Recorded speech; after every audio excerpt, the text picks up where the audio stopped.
All right, up next, I'd like to welcome Dr. Se-Jung Kim, Application for AKI, Early Detection and Prediction Models in Clinical Practice.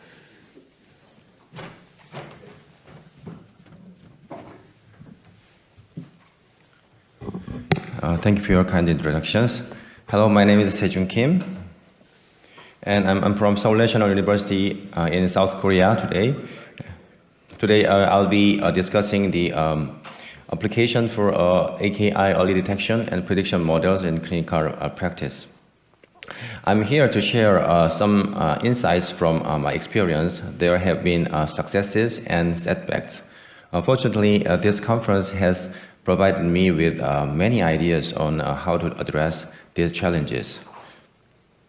I would like to introduce myself. I'm both nephrologist and intensivist, as well as the chairperson of the Korean Society of Critical Care Nephrology. Our first topic addresses models for the early detection of acute kidney injury. It's important to understand that early detection refers to the identification of AKI soon after its onset, when the injury has already occurred. Detecting AKI early is crucial because it requires immediate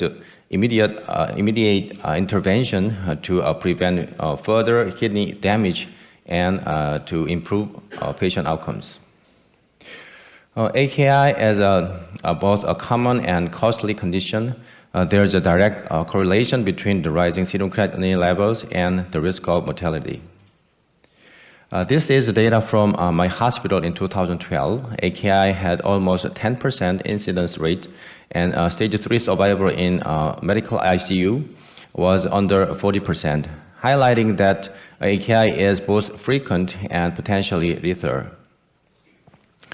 To enhance detection, numerous diagnostic methods are being developed, falling into 4 main categories: clinical risk scores, biomarkers, electronic alerts, and real-time prediction models.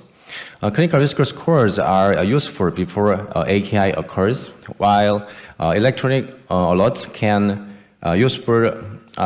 aid in early detection post-AKI onset. Real-time prediction models can be utilized both before and after AKI develops. Let's first focus on the clinical risk scores and electronic alerts. Traditional AKI diagnosis hinges on pinpointing related factors from tests, clinical signs, and laboratory findings. Elements like sodium, potassium, and potentially other markers that are evaluated are key for diagnosis and prediction.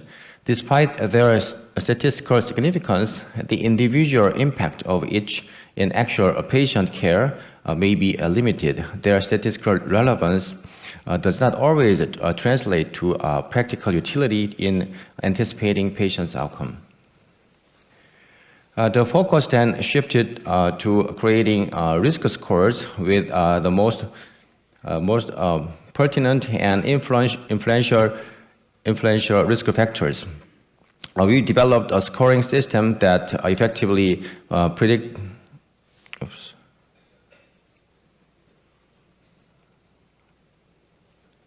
predicted AKI, especially before non-cardiac surgery. This system, named SPARK Index, stands for Simple Postoperative AKI Risk Classification for Non-Cardiac Surgery. It's straightforward and offered significantly improved predictive power. Yet, these risk scores come to drawbacks, including lack of external validation, lack of personalization, fixed variables, and lack of impact analysis studies, and evidence of clinical use. Most importantly, the Korean doctors around me did not prefer to compute individual risk scores or interpret their significance themselves. The step we took was to automate the AKI alerts. This approach uses creatinine levels to monitor and notify the doctors, making the transition from detection to intervention more efficient. Despite its limitation, this method paves the way for faster and more precise and user-friendly AKI detection and management. With this system, doctors no longer have to do the calculations themselves. Since opening in 2003, my hospital, Seoul National University Bundang Hospital, has digitalized all test results with eased the integration of this alert system. Following the 2012 KDU guidelines, we embarked on implementing this alert mechanism.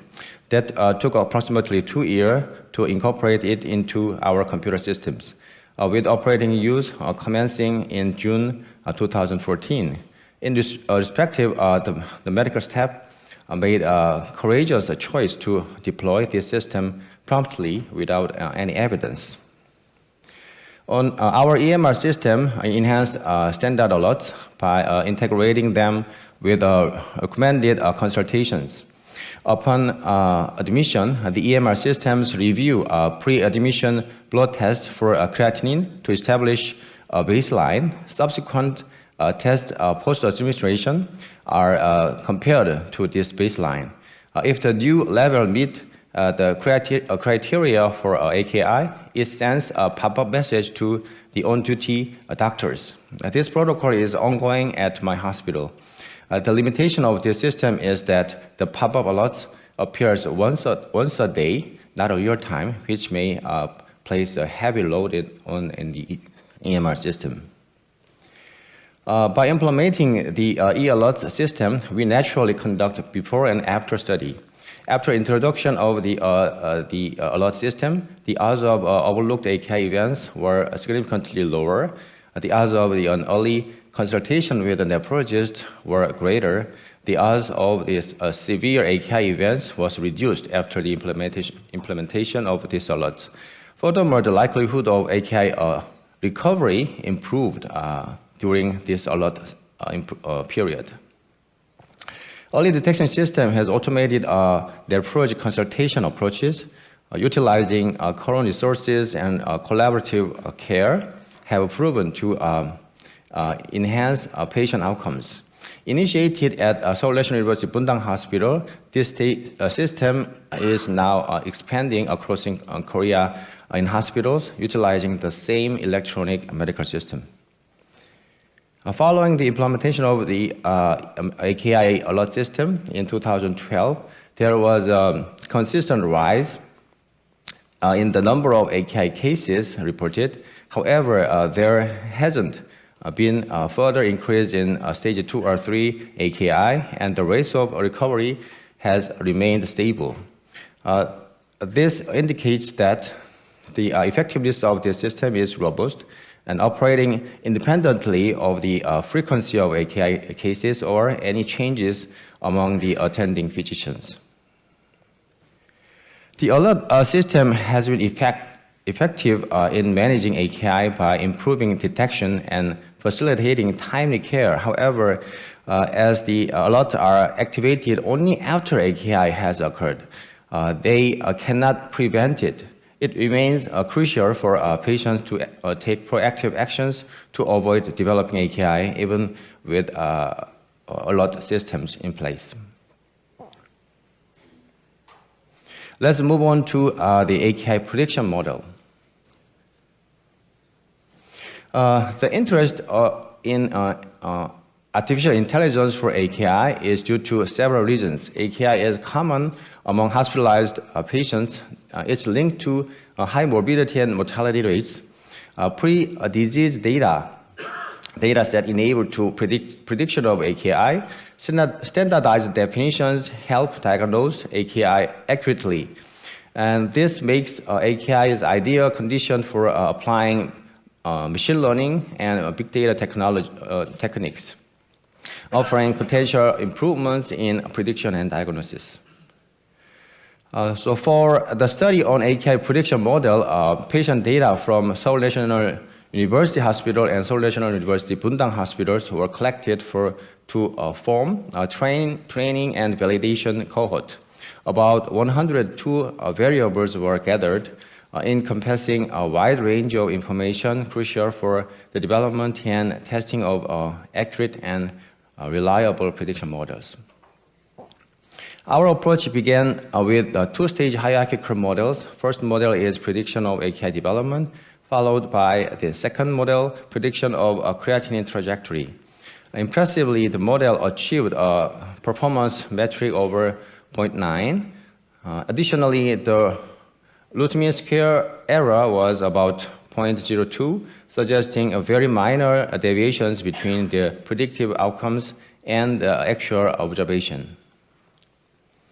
Using sharp values, we demonstrated how changing factors affect AI prediction for AKI, helping identify key factors influencing prognosis.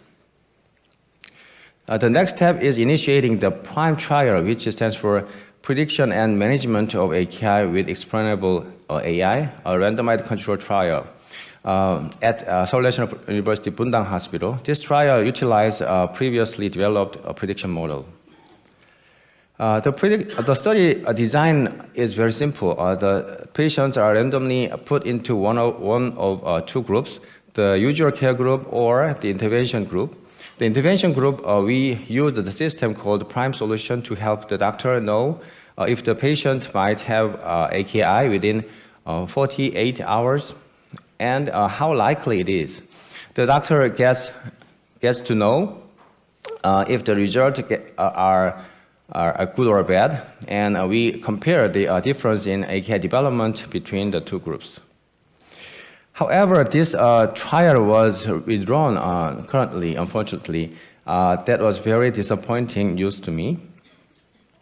So there are a few reasons why we decided to withdraw this trial.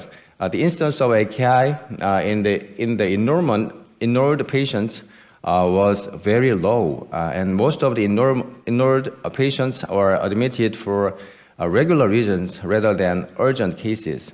The performance of the PRIME solution was not as effective as anticipated. It was built using retrospective data. There were challenges with missing data, which couldn't be addressed effectively in the real-world setting. The characteristics of the enrolled patient differed from those in the retrospective data used to develop the PRIME solution. So we decided to evaluate this AI solution in a different way before we resuming the clinical trials. First, we compare the accuracy of AI solution with that of nephrologists, general practitioners, and medical school students. We evaluated the prediction accuracy of each of them using a random sample of 100 patients. Fortunately, the prediction accuracy of the nephrology specialist, including myself, was the highest, while the AI solution performed at the level of medical school students. Next, each expert, general practitioner, and medical school student predicted AKI individually. Then we compared whether there was a difference in accuracy after the AI solution provided its predictions.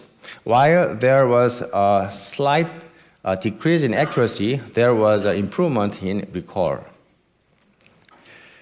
We also examined the time it took to predict AKI, and we found that the time decreases when AI prediction were available compared to when they weren't. This trend was observed in both cases, whether AKI was predicted to occur or not. Based on these findings, the performance of the AI solution was still at the level of medical school students. However, it contributed to improved recall and reducing prediction time with time. With this result in mind, we plan to enhance the solution before preparing for the clinical trials again. By utilizing computerized system for medical information, early detection of AKI through an automated e-alert system can be easily achieved. If these lead to prompt action, it can significantly improve patient outcome. This simple computer system can enhance patient outcomes by facilitating early detection and intervention for AKI. When developing an AKI prediction models using retrospective data, there is a possibility that its real-world application may differ from what is expected. Therefore, effective evaluating its performance prospectively is a challenge that needs to be addressed. Thank you.